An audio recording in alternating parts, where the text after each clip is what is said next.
Muy buenas tardes a todos, a todas, a todos. Una vez más aquí en la feria del libro de la Alameda, con más dificultades. Estamos efectivamente compitiendo. Evidentemente hay más vendedores que compradores de cualquier cosa, pero bueno, hay que estar presentes. Y para variar voy a hablar de un libro mío y un libro de un personaje que es al que quiero dedicarle unos minutos al final, que creo que vale la pena recordar. El libro es, como los libros míos más recientes, publicado por el Fondo de Cultura Económica. El libro se llama Sucum Felipe. Sucum es en maya hermano, no hermano común y corriente, hermano sagrado, gran hermano. Y Felipe es Felipe Carrillo Puerto. El subtítulo del libro es Felipe Carrillo Puerto y la Revolución Maya en Yucatán. Y es una biografía novelada de este personaje. Probablemente ustedes todos habrán oído cuando menos el nombre de Felipe Carrillo Puerto. No dudo que algunos sabrán bastante más que yo de este personaje, pero como quiera que sea el nombre se ha difundido porque este año que termina, que está a punto de terminar, y también último año del sexenio no completo, López Obrador dejó de gobernar hace ya algunas semanas, pero fue el año dedicado a Felipe Carrillo Puerto. Si ustedes ven los papeles oficiales del gobierno federal y el fondo de las mañaneras de López Obrador, era la imagen de Felipe Carrillo Puerto. Que yo escribí una biografía, no por esta razón, evidentemente, el libro apareció mucho antes, yo lo terminé precisamente en los días de la pandemia, y el libro es una biografía novelada, decía yo hace unos minutos, utilizando el término novelada no en el sentido de que yo escribí de manera ficcionada la historia de Felipe Carrillo Puerto. Es una historia fidedigna, es una historia sustentada en datos, es una historia que no violenta ninguna información de la que yo dispusiera. Si hay cosas equivocadas, que sin duda las hay y ya las he descubierto, es un error involuntario, pero además de la fidelidad a los datos históricos, además de la fidelidad que requiere cualquier historiador, hay un reto. El reto era darle verosimilitud, no solo verdad, sino verisimilitud, hacer que la historia de este personaje y de todos aquellos que lo rodean fuera creíble, fuera convincente, que estos personajes estuvieran vivos, no que los hechos fueran reales. Esto es sencillo, simplemente una nota al pie y uno dice de dónde viene el dato y la gente se convence de que uno está hablando de cosas ciertas. El tema es más complicado cuando uno lo que quiere es que sean verosímiles, es decir, que uno crea que esos personajes fueron seres vivientes, que esas experiencias fueron tenidas por personas concretas, tangibles, y uno pueda participar, bien o mal, de las aventuras y desventuras de estos personajes. Y este personaje, Felipe Carrillo Puerto, amerita una biografía novelada.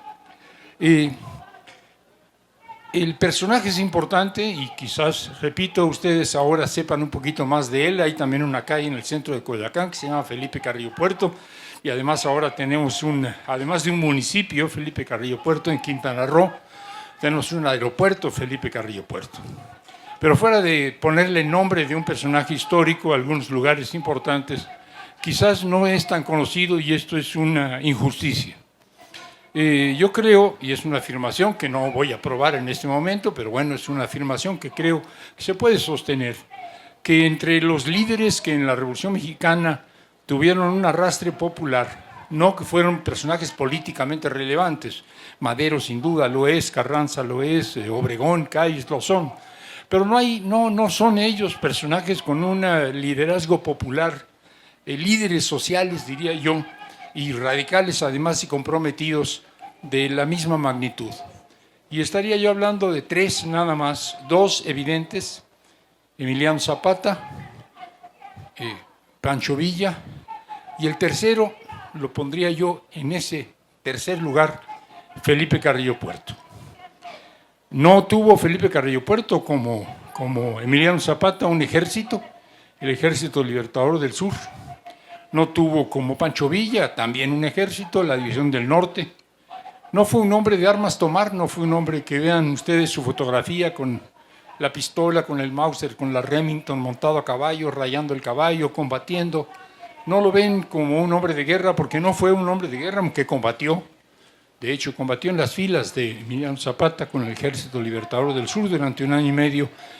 Pero Felipe Carrillo Puerto no hizo una revolución armada, o más bien no encabezó, no participó, porque las revoluciones no las hacen las personas, sino los pueblos, en una revolución violenta del tipo de la que sí hubo en Chihuahua y en el norte del país, de la que hubo en el centro, Morelos, Puebla, Oaxaca, Tlaxcala, Estado de México.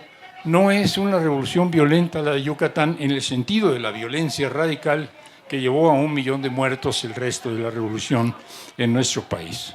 La revolución en Yucatán es una revolución pacífica, razonablemente pacífica, y es una revolución que se hace no solamente en los movimientos sociales, no únicamente en las movilizaciones, en las confrontaciones, no siempre armadas, sino que se hace también con votos. Es una revolución, en cierto modo, institucional. Felipe Carrillo Puerto llega a ser gobernador de Yucatán, no como un gobernador militar, no con el poder que le daban las armas, que sería el caso de Zapata, que de hecho en la práctica gobierna Morelos, o que sería el caso de Villa, que también gobierna Chihuahua, sino que Felipe Carrillo Puerto llega al gobierno de Yucatán mediante una elección, mediante votos, mediante un partido, mediante una confrontación electoral entre partidos políticos. Felipe Carrillo Puerto es diputado y participa como diputado en los debates en las cámaras legislativas. Es decir, Felipe Carrillo Puerto diríamos, un revolucionario dentro de las instituciones, y cuando es necesario también en la confrontación, y cuando es necesario también en el movimiento social, y cuando es necesario también, si hace falta, en la violencia. ¿Por qué es importante Felipe Carrillo Puerto? Lo digo en 2 palabras y después argumentaré 4 o 5 temas que lo hacen destacado. Porque la revolución en el estado de Yucatán, que es una revolución extemporánea, la fase más radical de la revolución en Yucatán ocurre de 1917 a 1923, dirían muchos, pero si eso ya no es revolución, esto es posrevolución, pues será posrevolución en el resto del país o será posrevolución en el sentido formal del término, porque después del 17 se nos dice terminó la revolución. En términos prácticos, en Yucatán, la fase más radical de la revolución mexicana en Yucatán y también en la península, porque esto abarca Quintana Roo y Campeche, la fase más radical es de 1917 en adelante, cuando en el resto del país, diríamos, cuando menos formalmente, según los libros de historia, ha terminado ya la revolución que va del 10 al 17. En Yucatán la revolución también marcha del 10 al 17, pero después del 17 se radicaliza de 1917 a 1923, en que Felipe Carrillo Puerto es asesinado. La revolución de Yucatán es pues una revolución fuera de tiempo, sucede después de los momentos álgidos del resto de la revolución en el resto del país, y es una revolución excéntrica. No solo está fuera de tiempo, no solo es de 17 en adelante su fase más radical, sino que también es también es excéntrica. Ocurre en Yucatán, podemos decir, Yucatán es tan México como Baja California, pero finalmente este es un país centralista y además tenemos una visión de la revolución como algo que ocurrió en el centro, centro-sur y sobre todo en el norte. Los grandes personajes de la Revolución Mexicana, los que conocemos, de los que se habla de manera más sistemática, son o gente del norte o gente del centro, centro-sur, como Zapata.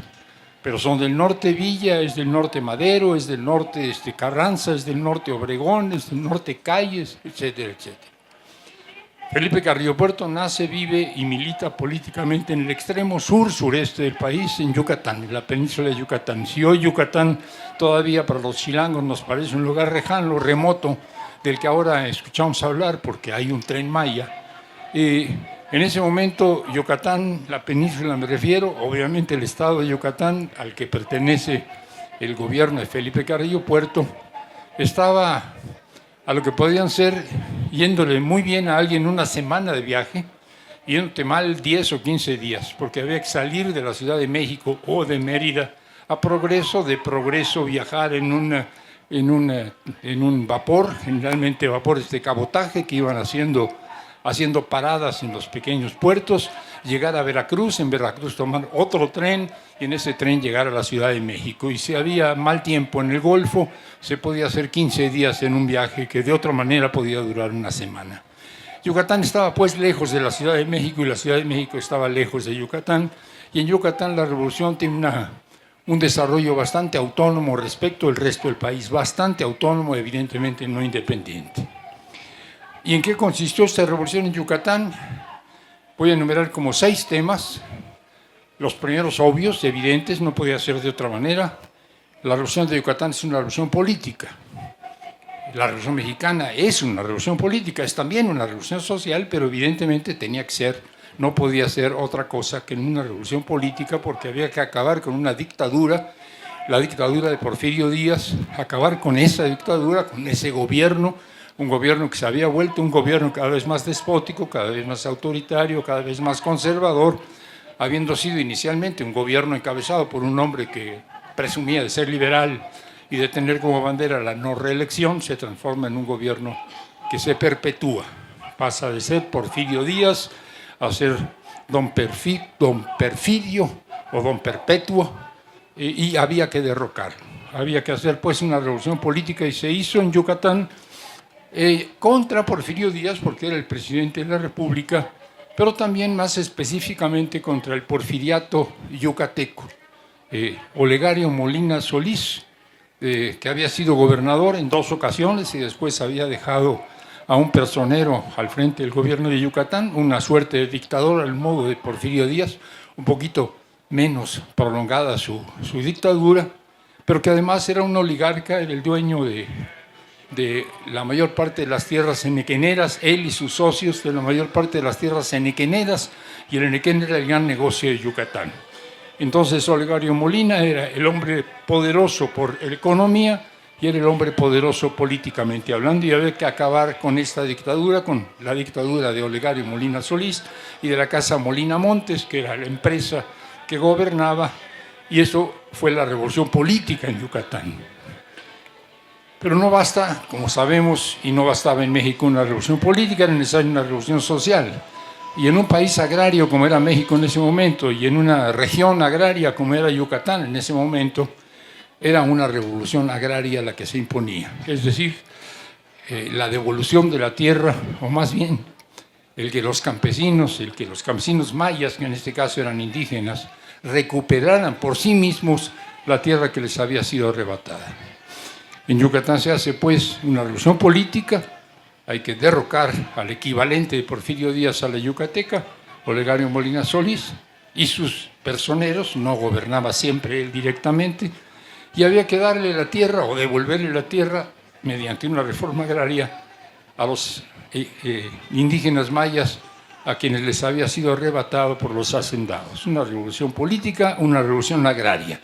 Y algunos dirían, bueno, esto fue la Revolución Mexicana, la revolución que hicieron los campesinos contra la dictadura de Porfirio Díaz y por recuperar las tierras que les habían arrebatado los latifundistas. No era suficiente. En el caso de Yucatán había un fenómeno asociado con el tema de la pérdida de las tierras, y era la pérdida de la milpa. No solo habían perdido la tierra, sino que habían perdido sus cultivos. En Yucatán no solo las tierras que habían sido de las comunidades mayas habían pasado a manos de la oligarquía, ahí se le llamó por parte de Alvarado, que gobernó por un tiempo Yucatán, la casta divina. No solo habían perdido las tierras, sino que además de esto habían perdido la posibilidad de alimentarse con su propio fruto. Es decir, en Yucatán no se producía maíz, no se producía frijol, no se producía calabaza, chayote, no se producían ni hortalizas ni granos, porque se producía nada más o casi nada más enequén. Enequén era el monocultivo yucateco por excelencia. La casta divina vivía de exportar enequén, los trabajadores tenían que cortar y procesar enequén. Enequén era la fuente de toda la riqueza en Yucatán. Y esa riqueza era, sin embargo, la pobreza del Estado por una dependencia alimentaria del tamaño de la que hoy tenemos en México, o todavía mayor. Deben ustedes saberlo y debemos lamentarlo, a pesar de que tenemos 6 años, estamos por cumplir 6 años de un cambio de gobierno que puso por delante la soberanía alimentaria. En México tenemos una dependencia alimentaria del 50%, la mitad de lo que nos comemos viene de fuera. En el caso del maíz, a lo mejor es el 60% ya. En el caso del trigo es todavía más, debe ser 70%. En el caso del frijol, este año aumentó. En el caso del arroz igual. Bueno, en Yucatán era todavía más extremo. La dependencia alimentaria de Yucatán era del 80 o 90%.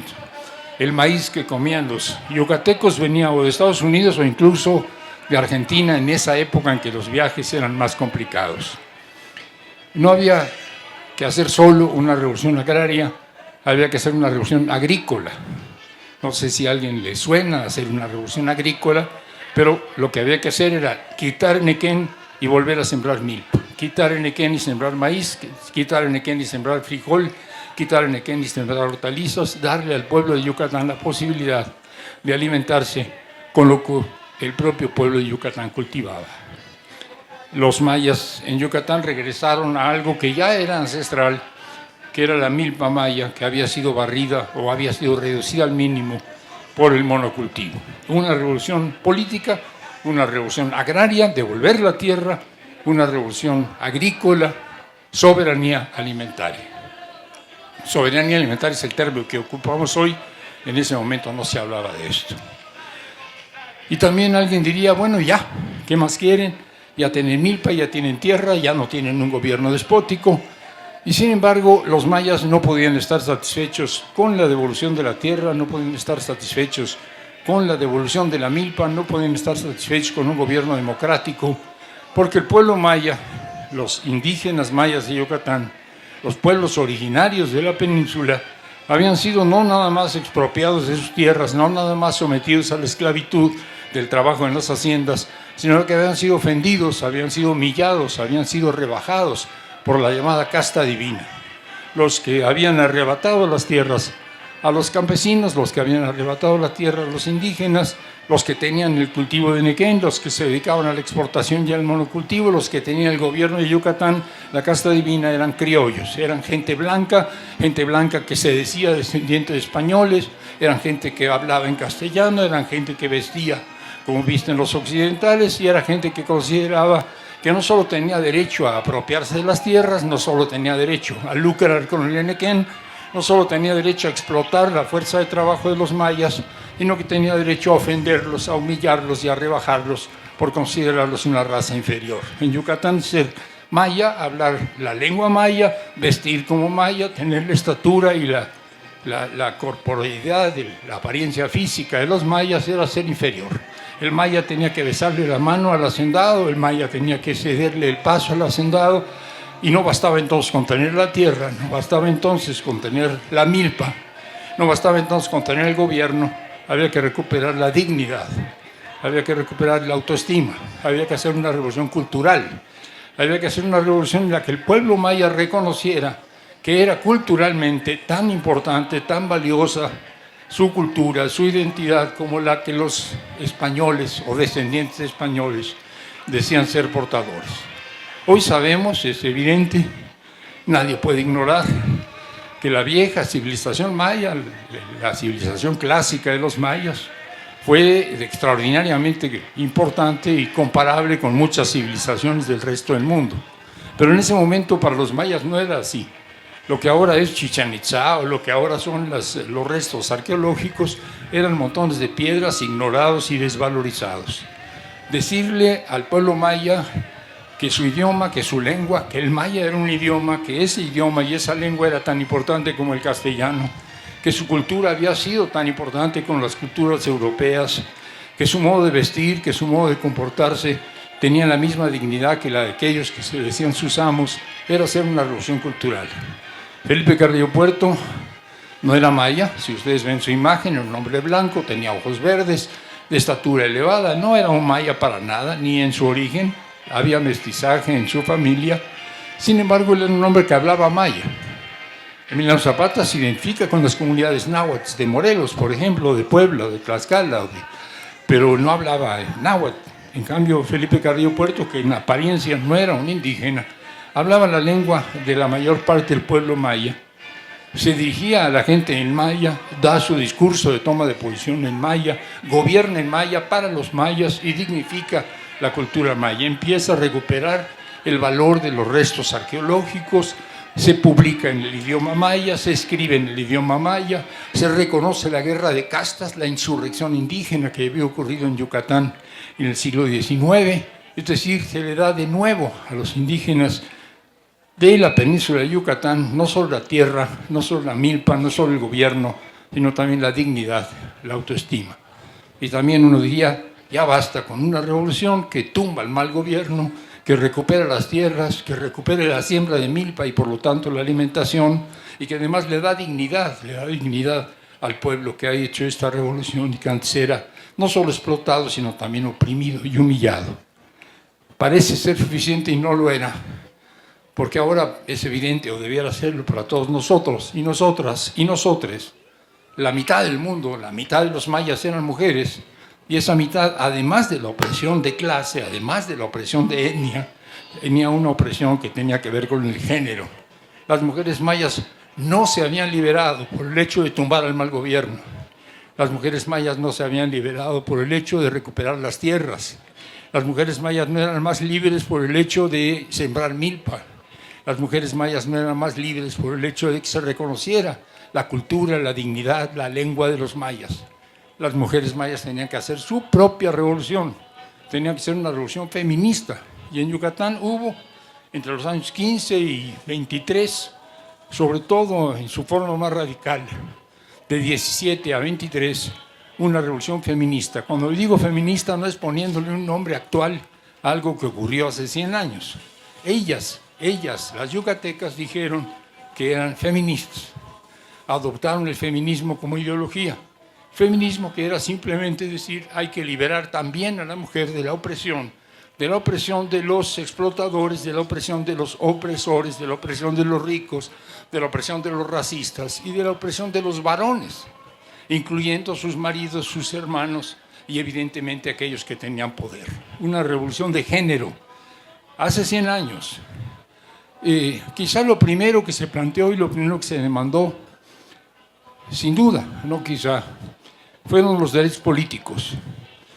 Es bueno recordarlo hoy, en que los temas de género están cada vez más presentes en nuestra agenda, que la Revolución Mexicana, que tuvo muchísimas virtudes, y que la Constitución de 1917, que refleja buena parte de esas virtudes, sin embargo no es justa en términos de género. En la Revolución Mexicana y en la Constitución del 17 no se reconocen los derechos de la mujer, los derechos políticos de la mujer. Si ustedes no sé qué edad tengan, pero bueno, una abuelita de ustedes, no los más jovencitos, pero no hay jovencitos, entonces no hay problema. Cualquier abuelita de los que están por acá, lo más probable es que no haya votado. Y no votó porque no tenía derecho a votar. El derecho al voto de la mujer se adquiere en 53 más o menos, en el gobierno de Ruiz Cortines. La Constitución no reconoce el derecho de las mujeres a votar ni a ser votadas. Las mujeres no pueden ocupar puestos de elección y no pueden votar tampoco ni por varones ni por mujeres.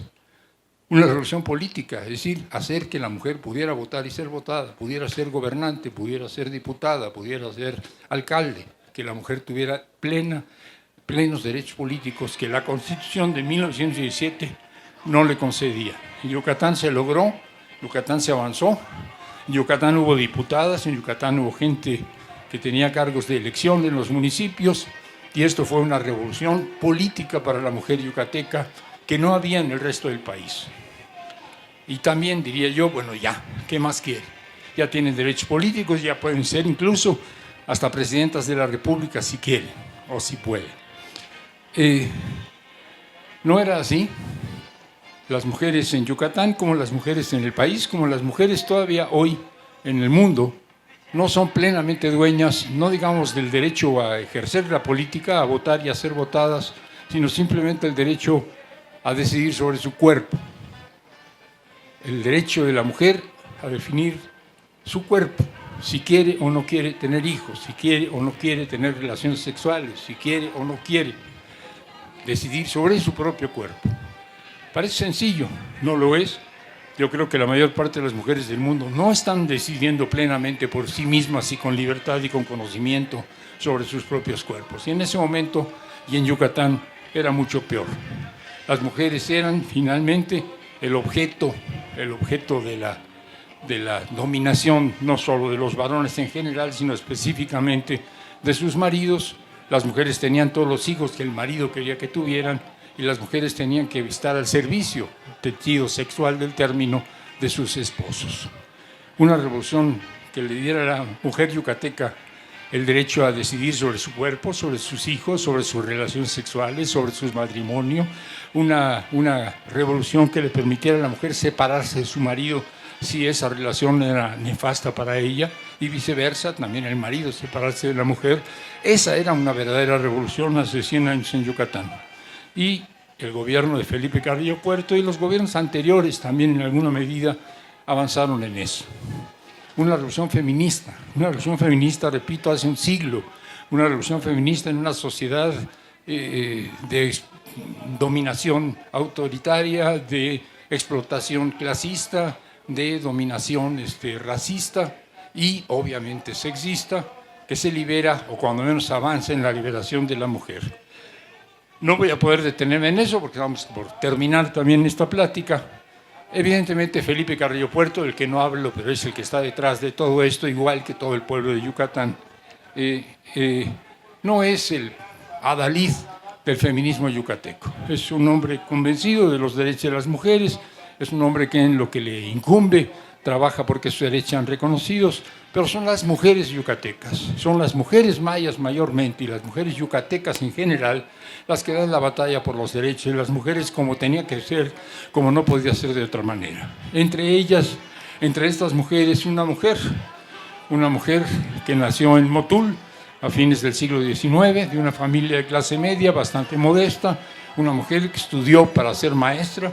Ser maestra en ese momento era la mejor forma posible de una mujer no rica para liberarse y tener cierta cultura, que después empezó a organizar a otras mujeres como ella en Motul y en el resto de Yucatán, que finalmente leyendo se volvió feminista, que dio la batalla en los partidos que eran partidos de varones, eran partidos de hombres, para que el feminismo fuera reconocido, que finalmente llegó a ocupar un cargo de elección, fue diputada. Esa mujer, esa cabeza visible del feminismo yucateco, se llamaba Elvia Carrillo Puerto, y tenía un hermano que también hacía política, de quienes vengo hablando hace un rato.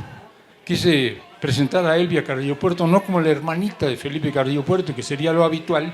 Este personaje político tan importante tenía una hermana, era mujer, que ella también hacía política a su sombra, y esto no es así. Elvia Carrillo Puerto podía haber sido el tema de esta plática, y entonces habríamos hablado de su hermano, Felipe Carrillo Puerto, que también era un revolucionario. Hay que invertir las cosas, y en Yucatán se invirtieron de algún modo. Y termino con un tema que hoy todavía creo es de extremada importancia. Se había logrado acabar con la dictadura, la de Olegario Molina, el equivalente a Porfirio Díaz en Yucatán. Se había acabado, cuando menos, con las formas más excesivas, extremas, de explotación del trabajo, un trabajo prácticamente esclavo. Se había acabado con las formas también más extremas de opresión de raza étnica. Se había abolido hasta donde era posible en un primer aventón el sexismo, pero había un sector de la población, había un sector de los yucatecos y las yucatecas que seguía igualmente oprimido. Y ustedes se preguntarán quiénes. Había un sector de la población yucateca de esa época, yo creo que todavía de hoy, a la que se le golpeaba, así como a los mayas se les golpeaba por ser mayas, que se le castigaba, así como que se castigaba a los trabajadores de las haciendas, porque para eso eran trabajadores, que se les ofendía, que se les humillaba, que vivían aterrorizados, y había que liberarse. Y no era la liberación de los mayas, no era la liberación de los peones, no era la liberación de las mujeres, era la liberación de los niños. Estoy hablando de los niños. Y los niños en esa época, como los niños hoy todavía, son, por ejemplo, supongo yo, alguien me va a decir si me equivoco, susceptibles de ser reprimidos a golpes. A los niños se les pega, no sé si a alguno de ustedes le pegaron cuando era pequeño, pequeña, me temo que sí. Veo cabezas que se mueven afirmativamente. ¿No les parece monstruoso a estas alturas de la pelea que ciertos seres humanos, por el hecho de ser pequeñitos y de tener pocos años de edad, puedan ser golpeados? Si me dicen a mí que a un trabajador, porque le pagan un salario, yo le puedo pegar. Si me dicen a mí que un hombre, por ser de un color diferente al mío, yo le puedo pegar. Si me dicen que una mujer, por el hecho de ser mujer, yo le puedo pegar, yo voy a decir que no. Pero a un niño sí, ¿no? Para que aprenda, porque es para que se eduque, porque es por su bien, porque a mí me duele más que a él.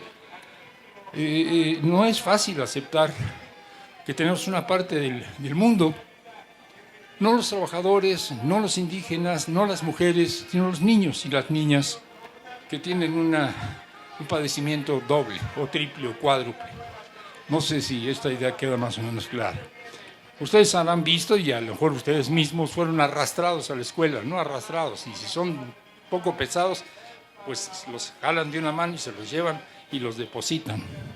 La escuela puede llegar a ser, yo creo que ahora hay escuelas activas y a lo mejor les tocó una escuela Montessori y fueron muy felices en la primaria, pero la mayor parte de los mexicanos y las mexicanas no fueron muy felices en la primaria y los yucatecos tampoco. Había que hacer una revolución de los niños, de las niñas, había que hacer una revolución educativa. Empezar por una revolución educativa. Hoy tenemos una nueva escuela mexicana. Bien o mal, podríamos discutirlo aquí, no es el momento, pero ahí decidieron hacer una nueva escuela yucateca hace 100 años. Una nueva escuela yucateca significaba que en las escuelas, primero, no iba a haber represión, no iba a haber castigos, pero tampoco premios. No se trata de que a los niños se les estimule con un premio o se les reprima con un castigo. No se vale ponerte contra la pared si te portaste mal, no se vale ponerte hasta atrás si eres más burro y ponerte hasta adelante si eres más listo. No se trata de ofender, no se trata de humillar. Y por lo tanto no debe haber exámenes. Van a decir que es monstruoso, ¿cómo puede ser una escuela sin exámenes? El examen es una manera de demostrar si sabes o no sabes y es una manera extremadamente agresiva. El que una calificación sea baja aterroriza al portador de esa calificación. Hay niños que se escapan de casa simplemente para no llegar con malas calificaciones. Mueve usted la cabeza afirmativamente, sabe de qué estamos hablando. Había que revolucionar la escuela, sin exámenes, sin premios, sin castigos, por lo tanto sin títulos, y una escuela que fuera un taller o una escuela que fuera una granja, una escuela donde se aprendiera trabajando, una escuela que sirviera para estimular la creatividad de los niños y no para reprimirla, un lugar donde se socializara, una verdadera revolución educativa como la que todavía no tenemos. El contenido de la educación. Hoy, si ustedes tienen la fortuna de tener alguna relación con el sistema educativo y por lo tanto con la nueva escuela mexicana, sabrán que se busca que la educación no sea por temas, sino sea por una secuencia de conocimientos, que es la secuencia que nos da la ciencia, sino que sea por problemas. La gente aprende mejor cuando los conceptos que tiene que utilizar sirven para resolver un problema real, un problema regional. Si en Yucatán hay un problema en la península, pero muy particularmente en el estado de Yucatán, un problema con el agua se infiltra porque es tierra caliza, no hay ríos superficiales, y tenemos que conservar el agua en la superficie. Hay que saber cómo se comporta el agua, hay que saber que si tenemos un recipiente muy extenso y poco profundo se evapora. ¿Por qué se evapora? Hay que explicar por qué se evapora. Si el recipiente es más profundo se evapora menos, así conservamos mejor el agua. Si los niños aprenden conceptos utilizándolos para resolver problemas, no van a olvidarlos nunca. Una revolución educativa entonces en Yucatán. Hacer pues una revolución política, hacer pues una revolución agraria, hacer una revolución cultural que le diera dignidad al pueblo maya, hacer una revolución feminista y hacer una revolución educativa que empezara a darle a los niños yucatecos los derechos que ni entonces ni creo yo ahora tienen plenamente. Si solo por esto fuera ya Felipe Carrillo Puerto, que no fue más que uno más, un yucateco más, un motuleño más, pero que bueno, ocupó cargos públicos, encabezó el Partido Socialista del Sureste, fue gobernador de Yucatán y por lo tanto es la figura a la que le reconocemos todos los méritos. La revolución yucateca debe ser, pues, creo yo, hoy mucho más todavía que hace unos años reconocida, aunque solo fuera por una cosa. Porque la revolución en Yucatán, que fue en muchos sentidos, en el tema de género, en los temas educativos, en los temas agrarios, en los temas agrícolas, más radical que el resto del país, fue sin embargo una revolución pacífica. Hoy estamos tratando de cambiar este país sin la violencia, a través de las instituciones. En Yucatán el Partido Socialista del Sureste, que era un partido de masas, lo logró. Hay que aprender de su experiencia, hay un libro, hay muchos, pero hay un libro accesible, publicado por el Fondo de Cultura, Sucún Felipe, yo soy su autor, que cuenta esta historia que ahora les sinteticé. Gracias, y ahí lo dejamos.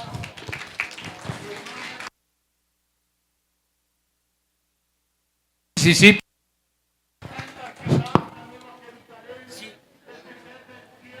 Si alguien tuviera una pregunta, el micrófono es de ustedes por un rato más. Yo tendría, si no tienes inconveniente, que nos cuentes un poco el final de la revolución yucateca, la rebelión de la huertista, el peligro de un golpe de Estado. ¿Qué significa para la gente cuando hablamos de un golpe de Estado? ¿Qué significó la rebelión de la huertista y cómo terminó Felipe Carrillo Puerto? Sí. Es una trampa para que yo tenga en lugar del final feliz de niños que van a la escuela a liberarse, de mujeres que ya no son golpeadas por sus maridos, de mayas que ya no son ofendidos por la casta divina, de campesinos que recuperaron la tierra, de gente que come maíz y frijol que cultiva con sus propias manos. Les tengo que decir que el final de todo esto es el asesinato de Felipe Carrillo Puerto. El final de todo esto es el final, como muchos otros, de una contrarrevolución, de un regreso de las derechas, de la derecha, en este caso de la derecha yucateca, oligárquica, terrateniente, reaccionaria desde todos los puntos de vista, que aprovecha una circunstancia favorable en 1923, una circunstancia favorable para ellos en todo el país, que era la rebelión de la huertista, la rebelión de la Huerta contra Calles y contra Obregón. Aprovecha esa circunstancia, aprovecha lo que es en todo el país una rebelión de un grupo importante de militares, de generales, que no están de acuerdo con que Calles llegue de nuevo al gobierno, que se levantan en armas y que en Yucatán encuentran un grupo de soldados no muy importante, no muy destacado, no muy ideológicamente afiliado al del huertismo, que está sin embargo dispuesto a aceptar las órdenes de la oligarquía y asesinar al gobernador. En ese momento Felipe Carrillo Puerto era gobernador de Yucatán. Él llega al gobierno de Yucatán en el 22, en el 21, en el 22 empieza su gobierno, gobierna el 22, el 23 y en enero de 1924, los primeros días de enero de 1924, un golpe de Estado en Yucatán lo obliga a escapar de Mérida, tratar de llegar a Cuba. Era fácil llegar a Cuba en ese momento para después regresar y recuperar la península, pero no puede finalmente escapar de Yucatán. Los militares de la huertistas, los militares infidentes, lo toman preso en un juicio perentorio de carácter militar. Se le condena a muerte a él y a 12 compañeros más, 3 de sus hermanos, y son fusilados en el Panteón de Mérida en la madrugada del día siguiente.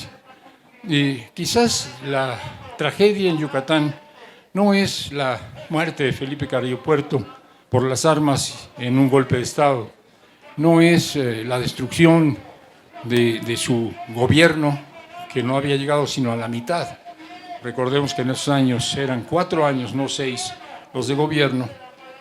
Quizás lo más grave es que después de la muerte de Carrillo Puerto, el Partido Socialista del Sureste se divide, el proceso yucateco se degrada y finalmente hoy nos preguntamos qué pasó en Yucatán después de 1923. Y lo que decimos es, finalmente se perdió el espíritu de la Revolución Yucateca, de los tiempos del gran Partido Socialista del Sureste, de los tiempos de Felipe Carrillo Puerto, de los tiempos de Elvia Carrillo Puerto. La noticia es mala. Una revolución tan avanzada, tan radical, tan creativa como la de Yucatán puede ser aportada, puede ser acabada, puede ser aniquilada por un golpe de Estado. Si hoy pensamos en América Latina, tenemos que llegar a la conclusión de que los 10 países, creo que son ahora ya quizás 11 países, 10 u 11 países de América Latina que son gobernados por la izquierda, y 3 o 4 que son gobernados por la derecha. Sin embargo, la posibilidad de que la derecha recupere espacios perdidos, la posibilidad de que la derecha dé golpes de Estado, la posibilidad de que en un país como México la ultraderecha trate de derrocar un gobierno progresista como el que ahora tenemos, no es imposible. Ocurrió en Yucatán hace 100 años, puede volver a ocurrir. Los yucatecos no tenían la capacidad de resistir un golpe militar y finalmente fueron aniquilados, barridos y de algún modo su herencia también traicionada. No sé si ya con esta mala noticia alguien se inspira a preguntar adelante. Gracias. Buenas tardes a todo el público. Profesor, buenas tardes. Ya que nos cuenta esta tragedia, pues, de parte del autor de Felipe Carrillo y del movimiento, bueno, yo sé que allá en Yucatán, en Mérida, está una sede de la UNAM y específicamente tienen una carrera llamada Sociología Aplicada.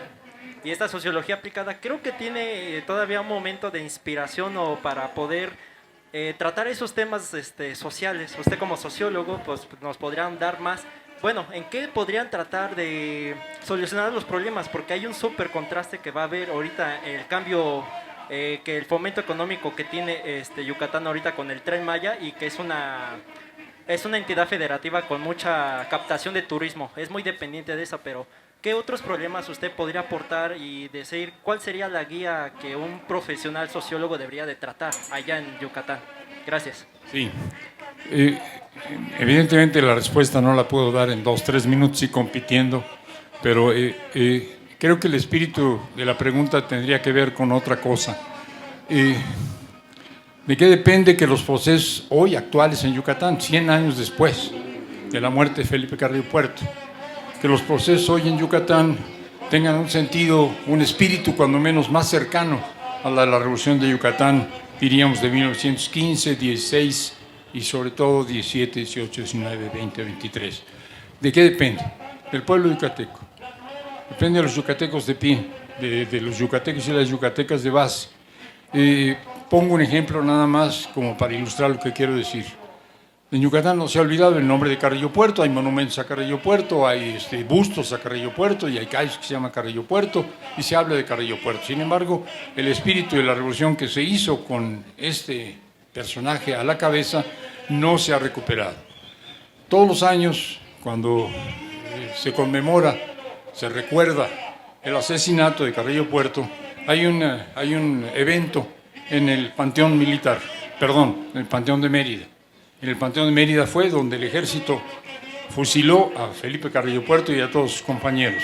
Y todos los años el gobierno yucateco, va con sus coronas, van los funcionarios, va el gobernador, se tiran sus discursos, dicen que Felipe Carrillo Puerto fue cruelmente asesinado, etcétera, dejan las coronas y se regresan. La última vez que yo vi esto fue con un gobierno panista. No tienen problema, ellos le rinden homenaje a Felipe Carrillo Puerto, que está muerto, y hablan de sus ideas sin apropiárselas. Pero al día siguiente, no el mero día de que se cumple el aniversario, sino al día siguiente, llegan al mismo lugar, a la tumba de Felipe Carrillo Puerto y de sus compañeros, grupos de campesinos, hombres y mujeres, la vez que yo estuve ahí, principalmente mujeres, que dirigen a quienes se presentan una serie de discursos en maya, hablando no de la muerte de Felipe Carrillo Puerto y nada más, sino de lo que representó la revolución en Yucatán en ese momento. Y esa gente que tiene la memoria viva de Felipe Carrillo Puerto, del Partido Socialista del Sureste y de la revolución en Yucatán, es la condición de que los procesos muy importantes, muy originales, muy creativos que se están dando en la península, no se desvíen de nuevo hacia una consolidación oligárquica. Corremos el peligro. El desarrollo económico en la península de Yucatán puede conducir a una nueva oligarquía tan brutal como la anterior. No tenemos garantizado que el Tren Maya tenga ventajas para el pueblo maya, no está garantizado. No depende de lo que haga el gobierno federal, no depende de lo que haga Claudia Sheinbaum ahora que tiene la responsabilidad, no depende de qué haga el gobernador de Yucatán que ahora fue electo por Morena y habla de una política maya. Depende básicamente del pueblo de yucateco. El pueblo yucateco conoce a Felipe Carrillo Puerto, sabe quién fue. El pueblo yucateco sabe también quién fue Elvia Carrillo Puerto y empieza a reconocerse la figura de Elvia Carrillo Puerto. Pero esto es nada más la figura, el homenaje a la persona, el héroe, el líder. Se necesita que esto que estoy contando, que estas 3, 4, 5, 6 revoluciones paralelas que se hicieron en Yucatán sean patrimonio de la gente. Y esto no es así todavía. Necesitamos aquí y en todos lados difundir el espíritu de esa revolución. Hoy tenemos un movimiento campesino en el país, y no hoy, sino desde hace 30, 40, 50 años, un movimiento campesino muy avanzado, muy consciente, mejores momentos, peores momentos, porque se recuperó la memoria del zapatismo. Las organizaciones campesinas se llaman Emiliano Zapata, Plan de Ayala, reivindican tierra y libertad. ¿Por qué? Porque recuperaron la memoria de una experiencia tan importante como el zapatismo de Morelos, el Ejército Libertador del Sur, la Comuna de Morelos, que le llamó Adolfo Gil. Sí, los campesinos de México se apropiaron de esto y de esto hicieron una fuerza ideológica y política. Los yucatecos, todos, campesinos, indígenas, etcétera, deberían apropiarse más del contenido de la revolución en Yucatán y hacer de esto una ideología que les permitiera enfrentar los desafíos enormes que representa el cambio en Yucatán. Yo creo que el cambio en Yucatán es positivo, pero es positivo si la gente es capaz de apropiárselo. Si no, vamos a acabar en lo mismo. Buena pregunta, es una hipótesis, interpretación. No estoy seguro de que así vaya a ocurrir. ¿Alguien más?